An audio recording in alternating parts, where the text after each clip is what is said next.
Okay,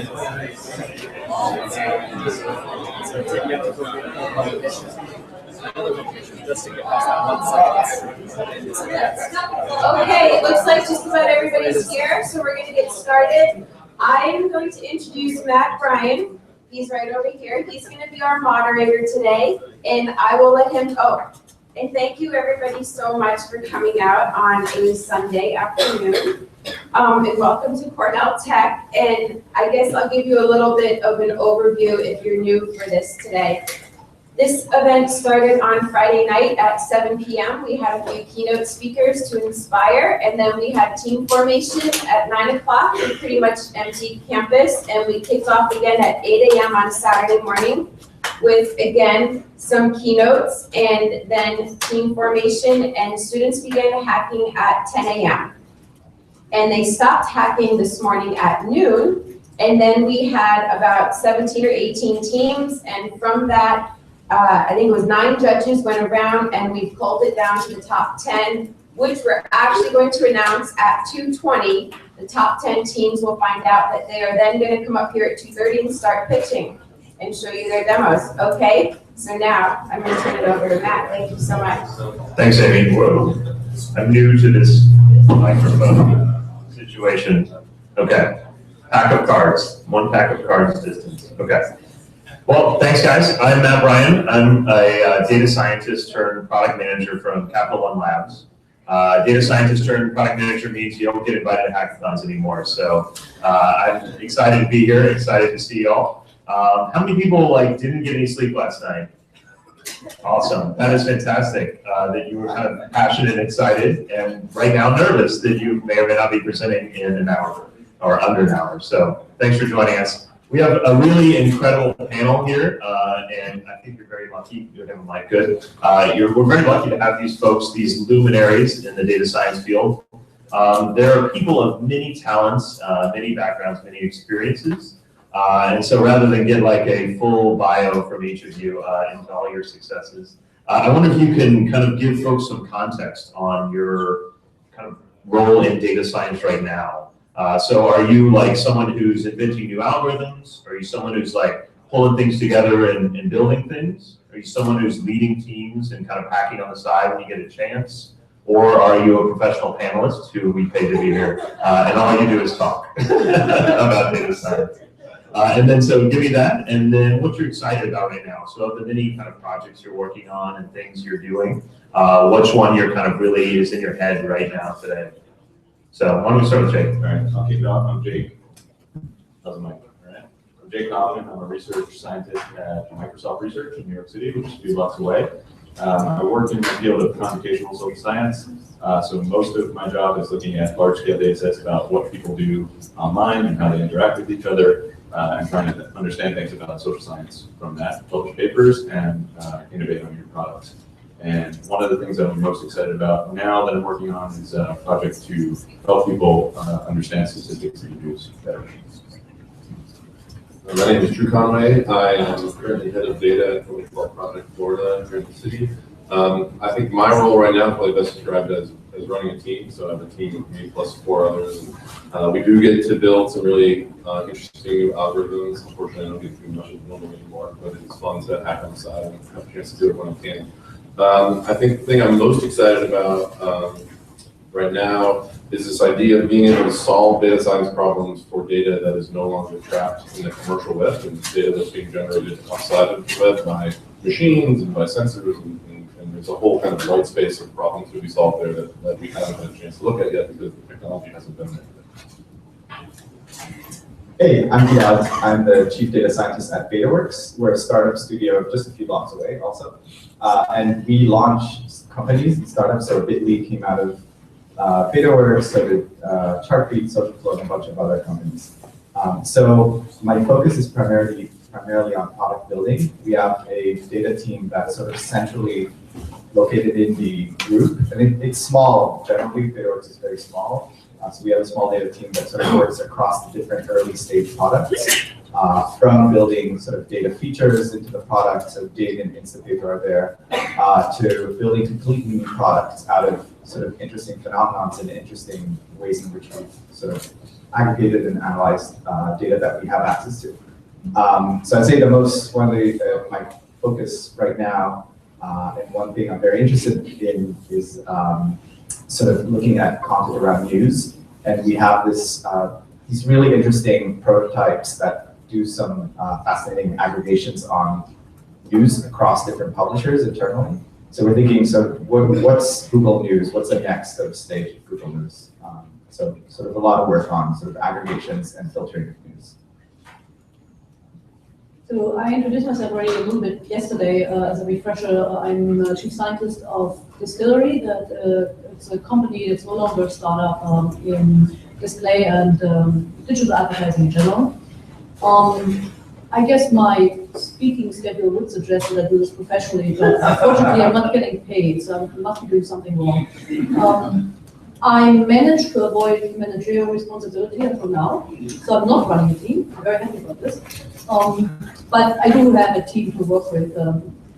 But primarily what I do a lot of, aside from the occasional hacking, is help people translate business problems they have into something that can actually be solved with the data they may have access to and the algorithms kind of lying around. So it's not about inventing new algorithms, it's about making the ones that already exist useful to actually solve problems that people really have. And the most interesting set of problems recently, we talked to a lot of publishers, and they have all kinds of problems. I mean, if you think New York Times or Timing and all of them, they're in a business that's kind of slowly dying out, and they want to know what they can do with all the data that they are generating, or that they should be collecting and may not be collecting as much online. And so in particular, I'm interested in how do you map kind of the digital world back to the quote-unquote real physical world and help them, for instance, with newsstands and things like that. So that connection is very tedious to make, and it's really fascinating. Thank you, guys. As I feel like you all are kind of all on this mic is really bad. Just better? Yeah, that's way better. Okay, we'll try to pass it around. So y'all tend to maybe be public personas in the data science space, like writing about data science, defining data science and data science work. I'm curious, like I find that of course fascinating, and I eat up the things you write and post online. But I want to know, are we like, is that just because I'm in the filter bubble and I'm like, oh my gosh, everyone's talking about this, like it's so exciting? Or is there, like when you're out there kind of interacting with people outside of our data science community, is there really a deep appetite for this, or they just want like interesting correlations to like talk about at dinner parties or something?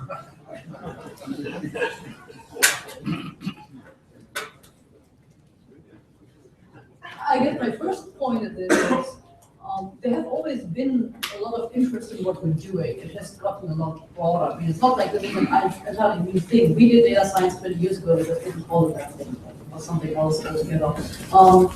But I think there is truly a huge interest. Now, at the end of the day, depending on what the state of affairs is, especially as you walk down from the tech companies more towards the non-tech companies and even the non-profits, the level at which they're operating and what they need is typically far lower than what you consider data science. They don't have to go in there with the greatest advances in deep learning to help them. They just need to figure out how to get their data out of Excel spreadsheets into a place where they can actually jointly access it. So I think the appetite is certainly broadly there. The state of affairs across the board, that's really a very mixed bag from utter high tech to the majority just, I mean, really use big data. You just need to figure out what to do with data kind of on small or any scale. And whether at all they should be. Maybe they shouldn't. Right? It's not something that everyone should be doing, although there's a lot of things to be gained potentially. Right?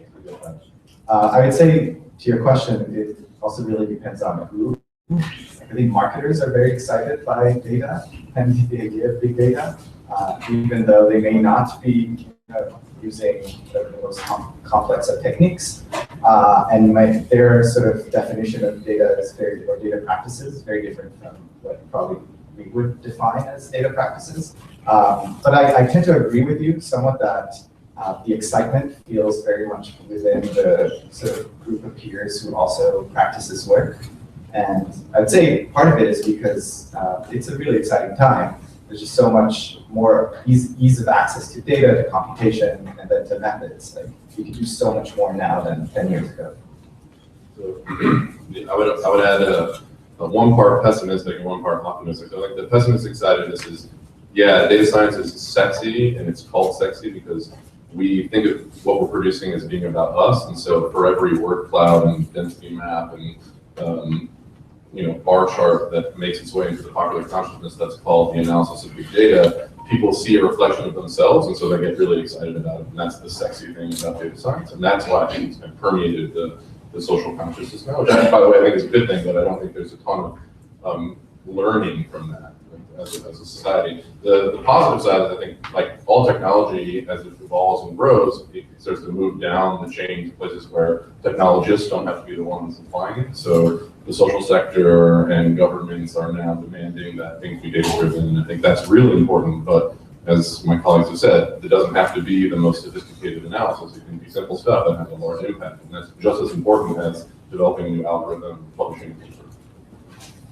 Yeah, and I'll add to that. I think a lot of what Claudia said and Drew said about simple things, about having, I think, both the tools for non-experts to use, but also the general idea that people are keeping data around, right? So that just makes it possible to even think about answering questions in an informed way, which I think is just kind of has this cumulative effect where people then change their mindset. And that's probably the biggest thing we've seen as a change in the last 5 years or so. And the biggest challenge then is just using the tools properly to answer these questions.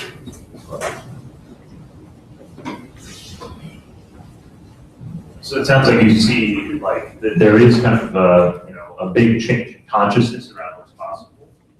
One handling. Okay, got it. I wonder, maybe in a similar way, I get really excited when I see like at the highest levels people talking about data. I see, when data.gov launched and like they got Tufte involved, and now with like DJ Patel is like, chief data scientist of the United States. I'm like, wow, now things are really going to get better. Like data science is going to have an impact. Like, is that really going to happen? Are we going to see some kind of transformation of government and of like these kind of nonprofits and things with data, or is this like, President Underwood is just like manipulating us and using our like passions?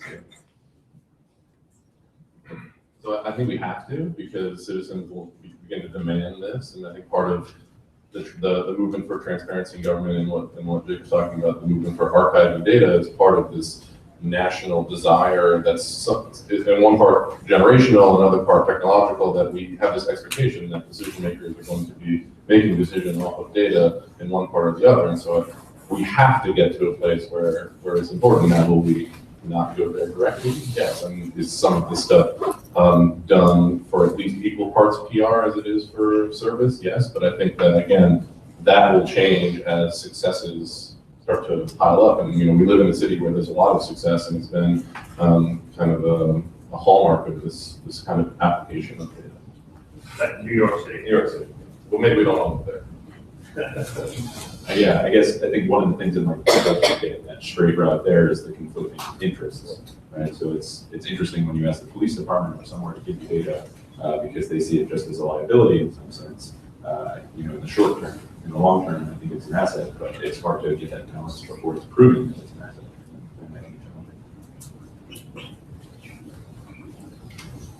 One little angle I want to add to this is, I think from a technology perspective, like all of us, we love this stuff and software and doing things and building.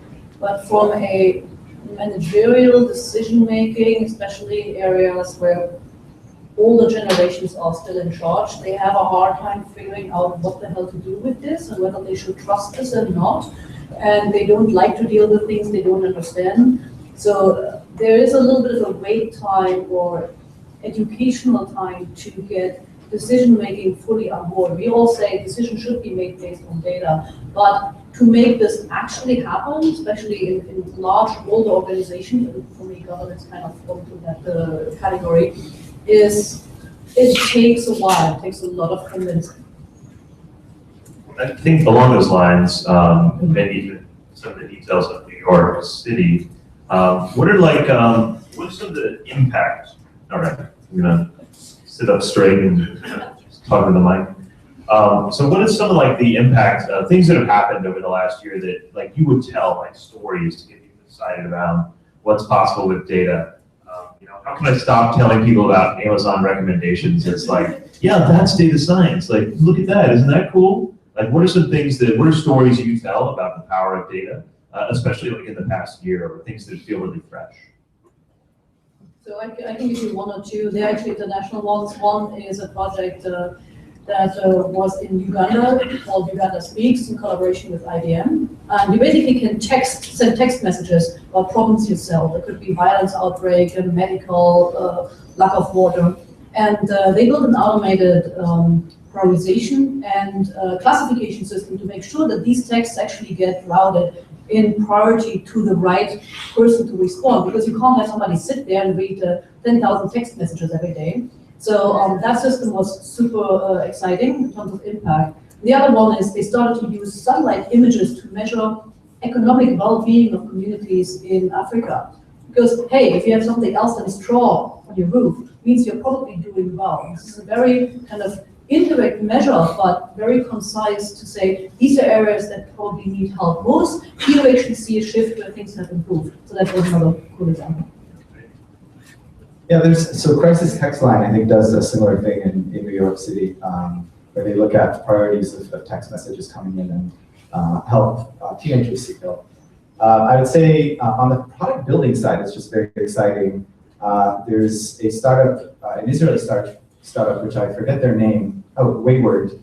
And what they do is they look at shipping data, which has been around forever. So it's all these sort of, again, satellite notices on where ships are, almost like beacons from ships to satellites. And what they're doing is they're starting to look at patterns over time and identifying places where there's illegal fishing, where there's just weird behavior happening, where there's all these deliveries that should not be delivered. But it's almost like sort of opening up the ability to, I guess, better police, and you say there's positive sides to this and negative sides that could obviously be abused. But I think we're seeing more and more of these types of examples where sort of existing data sets are starting to be mined over time. I think in the weather space, it's also sort of very exciting we've always had access to fairly decent weather predictions, but now we're seeing a lot of sort of longitudinal studies coming out, really showing sort of very clear patterns over time.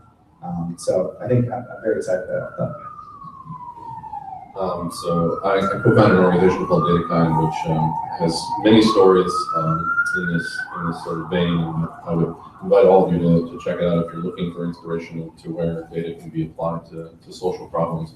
But for my example, I'll actually take one from the city, which I think didn't get enough attention and was a fantastic one this year. So for those of you New Yorkers, you probably know that our mayor wanted to start a universal pre-K program here in New York City and was successful in getting it funded. But the problem was they didn't know where the need for universal pre-K met with availability of space to actually do the pre-K program. So the Mayor's Office of Data Analytics, which is an organization I had an opportunity to work with last year in the previous administration, actually solved this problem. And so they built a model and a mechanism for matching where the student and children population with most need was also able to be matched with available city public space. And they presented that to the mayor, and they're actually able to apply the funds to have universal pre-K start here in the city. And it was, people in New York were very happy that universal pre-K happened, but underneath that was actually not a complicated model, but a data-driven approach to doing that matching. It's something that I think as New Yorkers we can be very proud of. And one of mine is gold. Probably a lot of people know, but it's also from the mayor's department, the same team. I think it was their first project, the prioritization of building data, right? They simply, instead of taking things in chronological order or some random order, where they would go out and actually have firefighters go inspect buildings to see if they were in danger of fire problems and such. They built a very simple statistical model to look at different features and predict the odds that there would actually be a problem and reorder things in that way. And Mike Flowers, many people might have heard him talk about this, but most of the difficulty was in the politics there, not in the program. And it's a huge success. It was a logistic regression. That was the model that I had to solve. It was the feature extraction from a human being. The hard thing. Cool. So those are all interesting things with like simple models, maybe, or a lot of them simple models. Let's go a little bit further out and get into kind of like the deep learning world, the sort of what's on the horizon. If I just say deep learning, is that like referencing the future? Is that a, that's right, referencing the 70s. Is that like, are we looking forward to like a step change, or is this just an evolution and a buzzword? And like, how are you thinking about this? So we might have a debate on this one. I think deep learning is great for what it does, but it doesn't do many different things. It's really good for one thing and one thing only. Now maybe it will grow out of this and do other things, but the most problems I have to deal with are not deep learning problems. They are very different kind of predicting human behavior, has much less structure than visual data. And I have yet to be convinced that this is what really calls out for deep learning. For me, this is the same excitement was about support vector machines a couple of years earlier. It's an advancement. It will help solve certain types of problems, but it's not like the revolution and everything being different. In general, I think algorithms make the least impact. Is think about the problem, setting it up right, which makes the bigger impact across the board. So, marginal excitement. I tend to agree in that it really depends on the type of problems you're solving. And for us, we have a whole slew of sort of different types of problems depending on the startup or company we're looking at. So Giphy sits at Betaworks. It's an animated GIF search engine, and there are a lot of like really interesting image problems to be worked on there, especially when you're slicing the animated GIF into still images. So there's definitely like we're starting to look into methods, deep learning methods there. I'm somewhat excited by text analysis using some recurrent neural networks and other deep learning methods. Starting to experiment with that, but I wouldn't say it's made a huge difference yet, at least not in our organization. But again, there are so many other problems that you can solve using deep learning. So mild excitement, I guess, as well. At the risk of sounding like an echo chamber. So I think deep learning, there are some fantastic problems yet to be solved, particularly around vision and artificial intelligence proper. So computers making decisions that approximate human intelligence. But those problems in their application, at least insofar as I've seen it or can think creatively enough to determine, will kind of make comfortable lives more comfortable with the way that they'll be applied. I think most of the hard human problems for which we need to understand why a particular coefficient affects a thing in an interpretable way will not be done through deep learning simply because of the way that method is applied and the way that its results are generated. That being said, we don't know. There are brilliant people out there who work on these problems, and I suspect that they would love to try to figure out a way to get them to that place. I agree. I think we're going to need to cancel the Cornell Masters in Deep Learning. So let's shift a little bit. Speaking of degree programs, let's go a little bit to talent. Is data science like a gap role? Is this something that only exists because like the tools haven't caught up? We were kind of talking about this at the beginning of like, you know, the data's out there, we've collected a lot of it, we just need like, there's just maybe a shortage of people to know what to do with it. So I'm curious what you think. Is data scientist something that's going to become more commoditized? Or maybe the reverse, what I see at Betaworks, where you're like consolidating some of that data science operation into like a smaller group. I don't know what that means across it. So yeah, we'll start with it. Okay.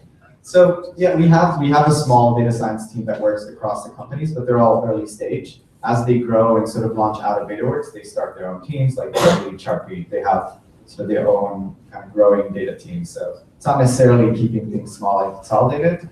That's mostly for the early stage where you're experimenting, you're trying new methods, you're using external data sets or internal data sets for other things.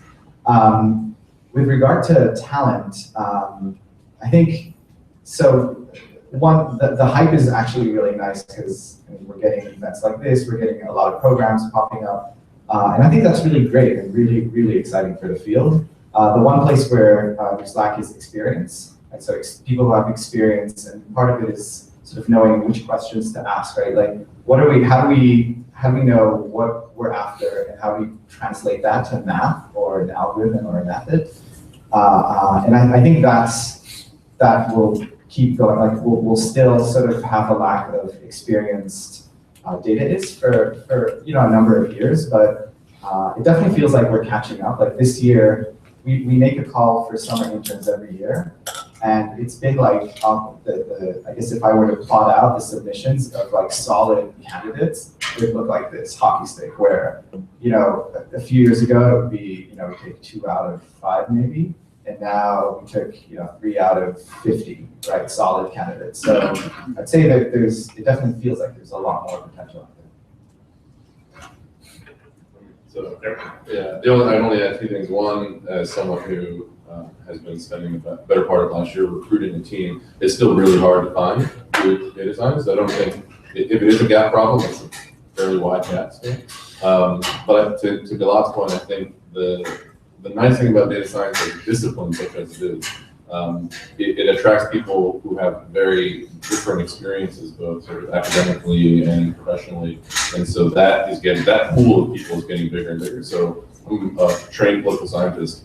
I don't think anyone would have naturally thought I would have a career in data science, but it seemed very natural to me. And it seemed very natural to other social scientists or folks with different experiences. And that makes me really excited about the challenge. Yeah, in terms of it sort of being a gap type thing, I think our answers to the last 2 questions also reflect there's just no substitute for thinking hard about the question, at least not for a while. So, I imagine in whatever it's called, this type of work will be for quite a while. My last point, who recalls anything about what I said yesterday, there is a lot to be said for good data intuition, and you cannot possibly package that into technology. There will always be the need for somebody, aside from the translational piece, to actually really look at the data and ask whether it is what it's supposed to be, to then be fed to the algorithm, because this is where a lot of stuff gets lost, and you may find yourself in a terrible place. So that piece, but it also comes to the point on experience. This intuition is something that takes experience. You have to go through the potholes. Sorry, can't help it for you. You have to do it by yourself.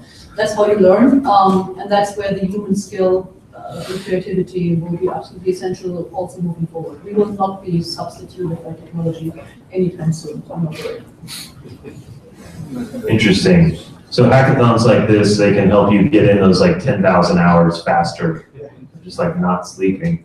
That's what I'm hearing. It sounds like there's no substitute for experience. Like you have to have seen a lot of different data sets, like gone through this in a lot of different ways, worked on a lot of problems, asked the hard questions to really develop that kind of talent.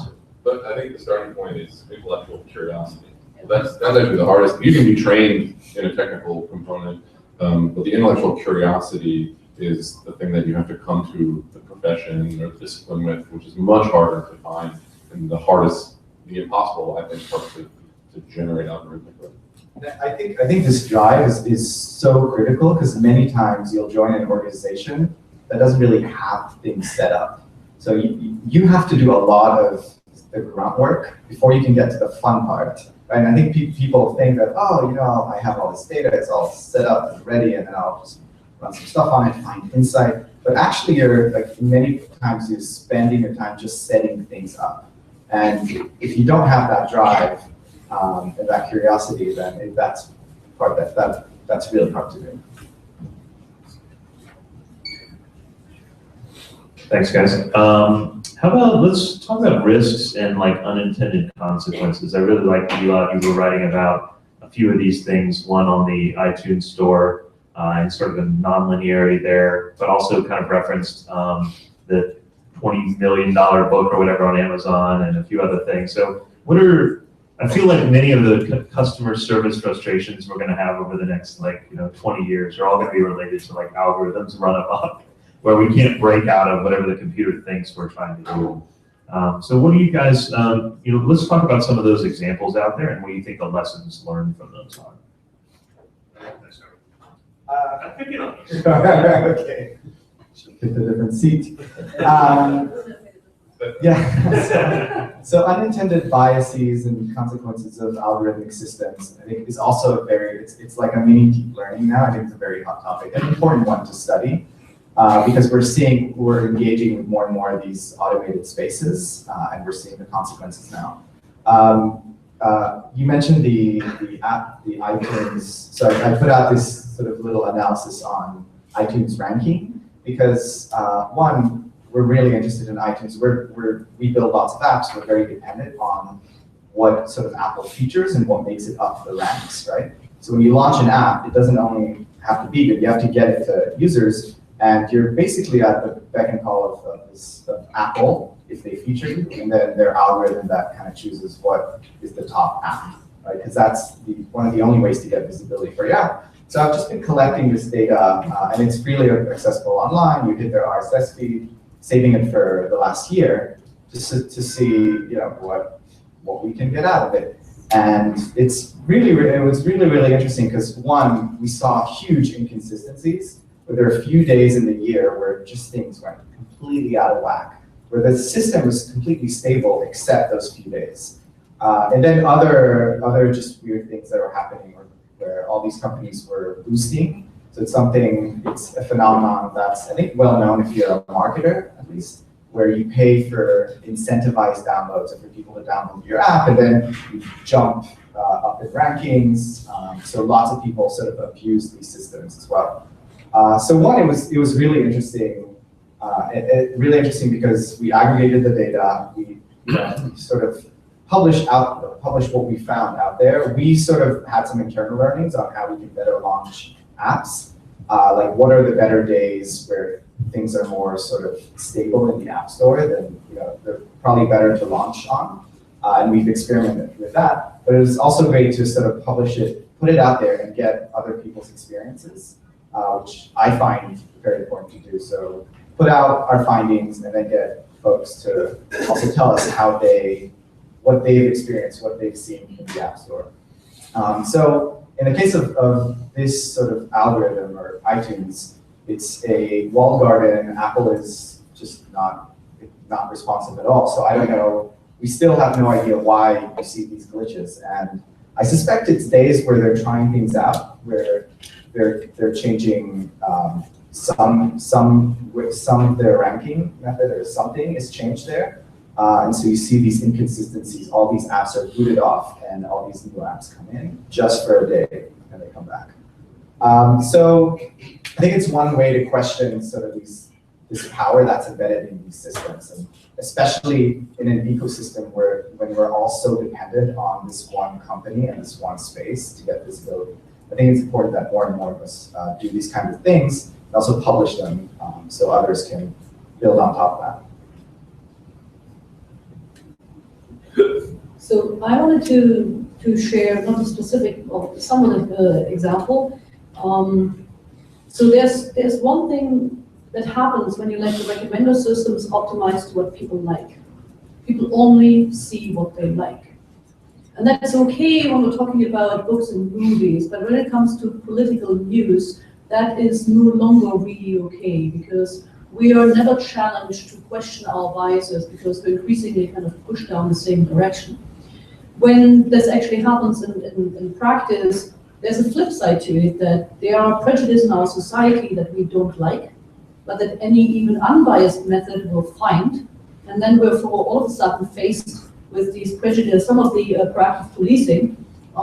Then the model indeed shows you that teenage black male have a higher propensity for whatever it is that this model is predicting. You can't debate it away. The model is not biased here, it's just picking up on whatever the current social reality of our world is. We may not like it, and if we then start acting and only kind of check on these groups, that's, from a social perspective, not very desirable. A similar example happened, I'm not sure whether that's purely Google keyword, but somebody, there used to be, maybe they still exist, a company called Mugshots. they basically let you check whether somebody has been has a mugshot been taken. And so here's the story, and it sounds plausible that on Google, when you searched for a name that had clearly kind of more black social connotation, because there are cultural differences on how people name their kids, the probability of seeing an ad for mugshots was much higher than if the name that somebody searched for was white. And there was a huge outcry over that. Now, I can actually see that this just happens based on keyword optimization that Google doesn't even know about. It's just happening in the background because it might be a reflection of how people behave and them indeed being more likely to click on that. So these are some of the things when algorithms kind of force us to face our own shortcomings as a society. I think it brings some interesting kind of topics up that we may have to kind of rein some of the algorithmic side back in. I would only put a sort of general point on what Claudia was saying, which is, basic stat 101, you're sitting in class and you say, like, your model is biased by the data generating process, which you know as a matter of first principles. So if you're studying and building a model off of data generated by human beings, that means it includes all of the conniving, biased, ignorant, malicious behaviors that all human beings will either passively or unconsciously and consciously add to your data. So that will always be a point to remember whenever you're building something. If humans are behind it, it includes all of the stuff that we have with us. And I'll add maybe one thing, which is a slight twist on what's been said, which is, I think it's not so much the glitches that are interesting as it is the regular everyday activity that we don't have a counterfactual for. We just don't know what would happen if the system were different. And the system runs as is, and you never get to see what the impact is. And so more experimentation, I think, to understand those things is really important. Can you elaborate on that? Like, what do you mean by counterfactual? So what I mean is, let's say we change these political recommenders such that, right? So you have an intuition that we shouldn't be reinforced with our own viewpoint. What if we change it so that we artificially increase how much people are seeing opposing viewpoints? What would that actually result in? We don't know, right? The system just runs as is, and you don't know what would happen if you took some other action. And I think that's some of the most interesting work to do, where things are algorithmically exploring instead of always exploiting. It's hard to A/B test with humans, right? When you're looking at more than just clicks, it's hard to A/B say, okay, how does this compare to the other? I would just add, I would say, as someone who deals a lot with sort of media content and news, it boils down to the question of what you're optimizing for. I think up until recently, it's been clear, yeah, we're optimizing for clicks. So we'll do whatever it takes and we'll put whatever content, as Claudia suggested, content that many times reinforces sort of people's beliefs because they'll click on it, right? So that's what we're optimizing for. And the question, a more interesting question could be, how do we optimize for an informed public, right, as a media organization? Because that's what we're supposedly, trying to do, right? Have an informed public, and I don't know how to answer that. And one last point that maybe you've heard about as well. I mean, A/B testing is great, but have you observed what happened when Facebook actually ran a test to gather knowledge about what happened? I mean, had they done it to optimize profit, all would have been fine. The fact that they actually didn't try some changes to optimize profits, but to derive knowledge, what got them killed, which is kind of the irony on that story. Can you tell that a little bit? In case folks haven't. No, I think it's really important. So, and maybe other people know the story better. It was a social science experiment of sorts where they said, hey, can we change kind of the emotional, can we affect how people feel? So they filtered the feed that you got and saying, well, maybe I drop a few of the other kind of terribly negative messages from your feed. And in other cases, they drop some of the super positive ones. So they bias based on sentiment analysis, the feed in some way, and then they observed that afterwards, yeah, people who saw more positive messages also wrote more positive messages, and vice versa. And so far it's all good until they published a paper, and then there was a huge public outcry around human subject and people having been manipulated. Now the interesting part is, And what about the current state of the feed? There's some algorithm deciding that too. It's not God-given, you know, it's not like the ultimate state of the world, and how dare they change my feed? Okay. So I'm glad you mentioned that, because I have a strong feeling about it as well. The amount of exploration they did was tiny compared to the bias from the current algorithm. And so, you know, there's maybe some extremely optimistic view about how well businesses do and what they're doing, to think that they're anywhere near optimal in the current state of affairs without experimentation. And then this experiment is a small perturbation around that, probably not on the spot. So it's definitely a funny setup, but it also was worded in a way that sort of outraged people, that there was emotional contagion. So I think that was a big thing as well. But we could probably confirm that. And the effect that they measured was tiny. The outrage was like, nobody expected this public outcry from this like tiny little experiment that happens every day anyways. And that's what, like, I think what's really interesting or fascinating is how sort of strongly people feel about their newsfeed, and the fact that it's there. So how dare Facebook change it? Right? So I thought that was a really interesting thing that came out of this whole case. I, for one, welcome our new Facebook overlords governing our emotions. We've got a few minutes for questions from y'all. Do you have questions for the panelists? If you stand up and speak loud, I'll try to repeat your question. Yeah. So as we get better at kind of effectively serving the core of our users, whatever the data is helping people to provide, are outliers being increasingly underserved? Are outliers being increasingly underserved as we sort of optimize in the core? So if I understand you correctly, that it's kind of, yeah, if the overall metric is how well you do on average, what you end up being is very good at doing average. So you are right in principle, but I think that as it will be very hard to get better at the average point. So I think slowly we're actually getting better on the outliers. At least my recommender system in Netflix has improved from what I clearly perceived as being the average to something slightly more relevant. It's mostly an incentive form. I think you're right in principle. I don't know how to set the incentives right to get it right for the outlier stuff. By definition, harder to do. I mean, the other part on your question is, you know, are we only serving those for which we can observe from data? Which, if we're only building models of that, then yes, of course, we're going to never be able to serve those for which we can't see. And in this room, we're building models that serve people who have access to a machine and a piece of an internet. So we'll almost certainly be biasing against folks that we can never observe. And so there's a different policy question, which is, how do you build models that are generalizable to a population, which gets back to science and experimentation, something that the discipline of data science is not quite very good at. We have folks like Jake to take care of us. Things to do that, which is very good. Other questions? Yeah. So, you know, the emerging markets are starting to produce a lot more data relative to what they were producing 10 years ago. For example, like South Africa or West Africa or parts of Asia that are not having mobile technologies.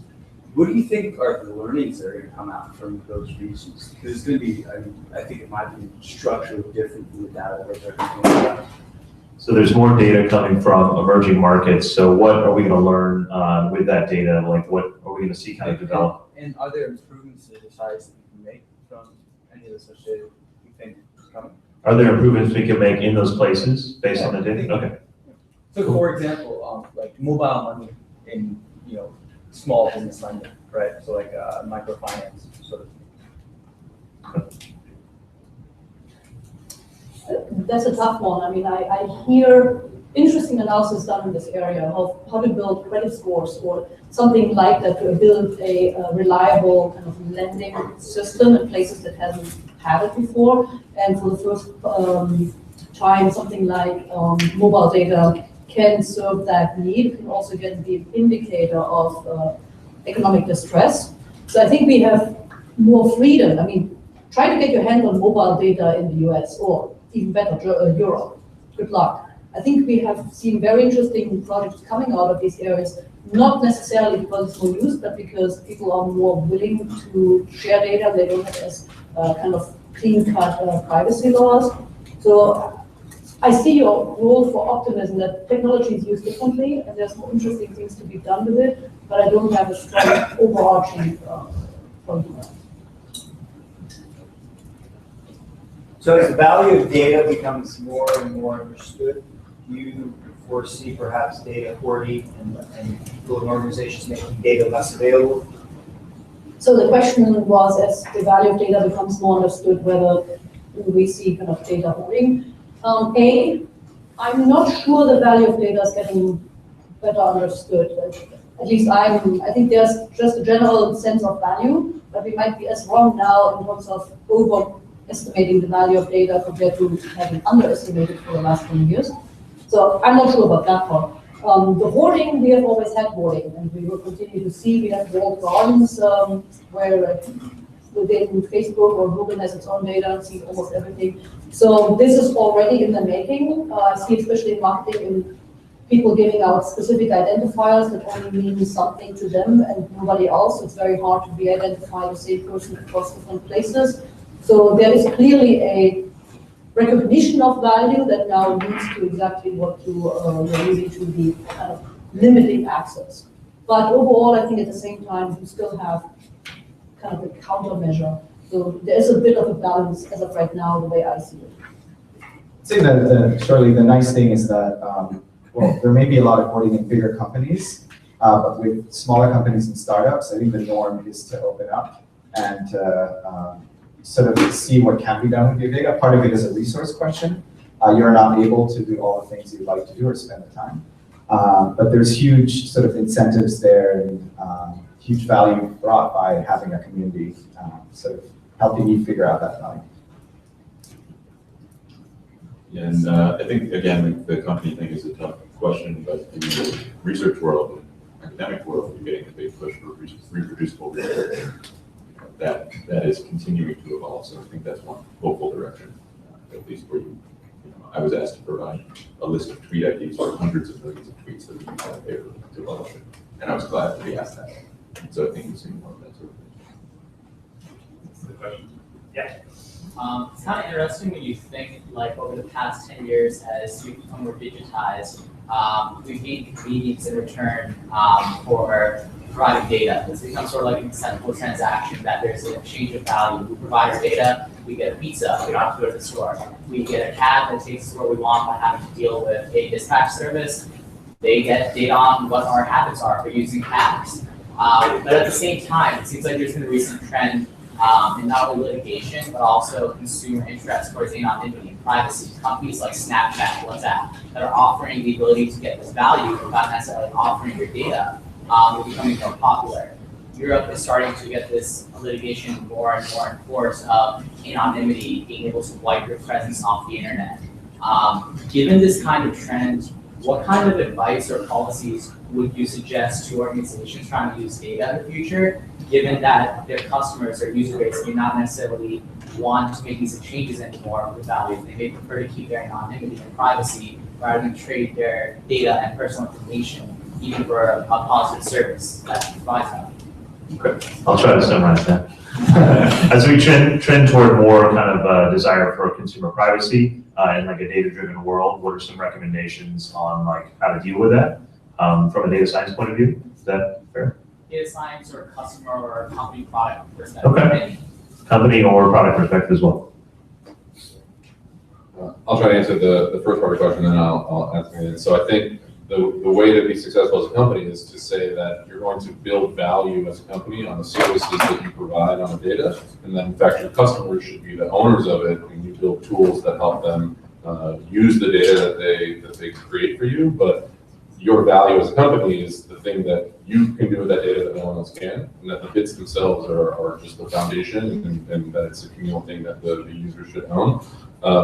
Some of what's come out of litigation in Europe, and I think is becoming more part of the social consciousness, but technologists have known for a long time, this is really hard to actually erase any of this stuff, right? Once it exists, it's backed up in a system that's highly available. It's almost impossible to actually make it go away, particularly at the scale of something like Google. And so I think there are technical limitations to what citizens of different countries may expect in policy, and that will be a difficult thing to sort of overcome, I think. I just want to say I saw Drew's pulse rise on his watch as he answered that question. And maybe, I don't know if you want to talk more about it. Generally, your heart rate goes up about 15 beats per minute when you start talking. And he can talk about the privacy space because I think Project Florida is in this space, looking at health data or fitness data. So my answer to your question is derived directly from our data usage policy. So I think that we as a company, so I'll give a brief overview, we create consumer products to help people better understand how their choices affect their health. In doing so, we generate very personal data from consumers and users about what's going on in their bodies. And right at face value, you can understand that a consumer of this product would be very, or potentially very apprehensive about handing over that data. And so for us, it was very obvious that we had to create value from the service, and that we are good stewards of our users' data because we believe that that's not where the value is. It's not in protecting it and keeping it a secret. We want people to be healthier, and they should know that through our services and through access to their own information.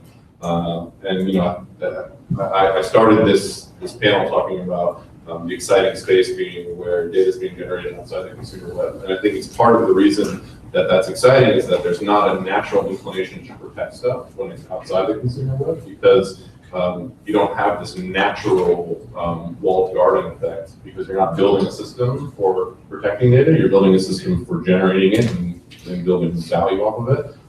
Will that actually be the case in application? I don't know, but we're certainly hoping that our approach to it will be palatable for consumers. Do you guys have any closing words of wisdom for the audience? Closing words of wisdom as they finish a hackathon.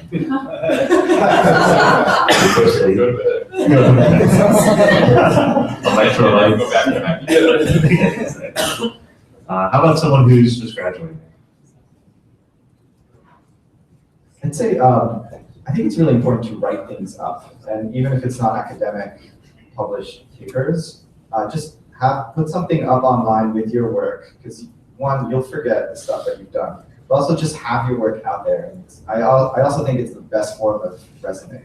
When you're talking to someone, when you want to apply, just have your experiments or your projects written up with your findings and what you did with data. I think that's the best thing you could do. I would say in the very early part of your career, always chase after the hard problem, not the dollars to begin. All of you, I'm sure, will have plenty of job opportunities with various salaries attached to them, but if the problem that you're solving is a small one inside a big machine, it's much less valuable to you in the long term than solving a big problem that hasn't been solved before. I'll give you a different take on the same thing not to do.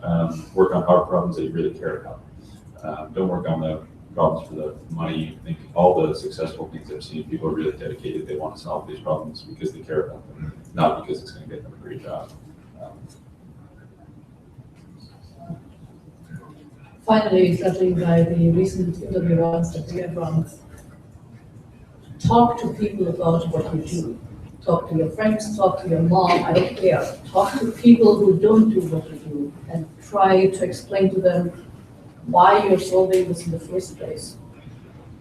Very important, learning to communicate what it is that excites you, where you see the potential, and in the process also understanding what other people's problems are. My number one complaint about interviews is typically they can't tell me what they did and why they did it. So that's the one thing, the communication piece. I mean, you have 4 people who are pretty good at this. So that's one of the things that can really make it excellent, being able to connect to people about what they do. Awesome, that's great advice. Thank you, Claudia, Gilad, Drew, Jake. Can we give a round of applause, please?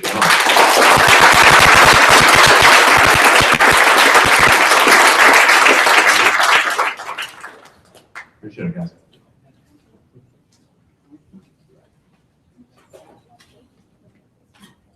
Okay, great. That was wonderful. Okay, so now the part we've been waiting for, the demos. The top 10 teams that are going to be coming up here to pitch. You will demo in the order that I say it.